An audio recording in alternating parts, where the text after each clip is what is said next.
Hello दोस्तों, नमस्ते, प्रणाम। हम उदयराज यादव अपने यूट्यूब चैनल पर आप सभी का स्वागत है। मैं एक छोटा सा सोहर गीत गाने जा रहा हूँ। अगर आप लोगों को पसंद आए तो लाइक, कमेंट, सब्सक्राइब जरूर करना दोस्तों। बहुत प्यारा सा सोहर गीत है। ऐसन मानो हर मंगल मुहूर्त खूब खूब सूरत हो। ये सासू मैया ये नाही के रहला जरूरत, मुहूर्त खूब सूरत हो। ये सासू मैया ये नाही के रहला जरूरत, मुहूर्त खूब सूरत हो। ये सासू मैया ये नहीं के रहला जरूरत, मुहूर्त खूब सूरत हो।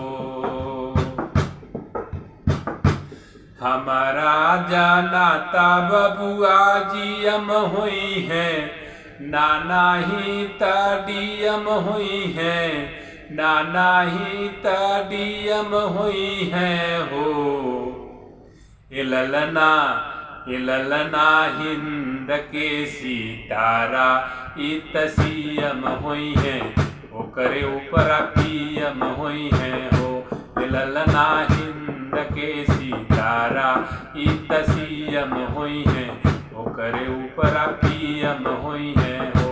इललना हिंद के सितारा इतसीयम हुई है, ओकरे ऊपर पीएम हुई है हो।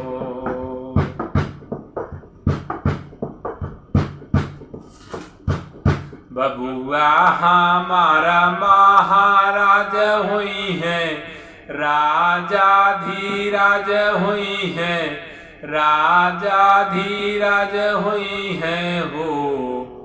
इललना धातु में हीरा पुखराज हुई है, सिरवा के ताज हुई है हो।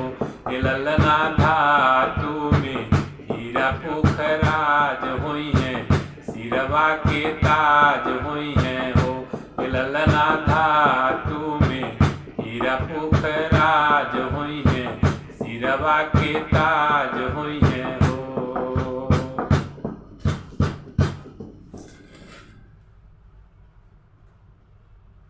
मुनि बाबा ऐसन बबुआ ज्ञानी हुई है, राजा ऐसन दानी हुई है, राजा ऐसन दानी हुई है हो।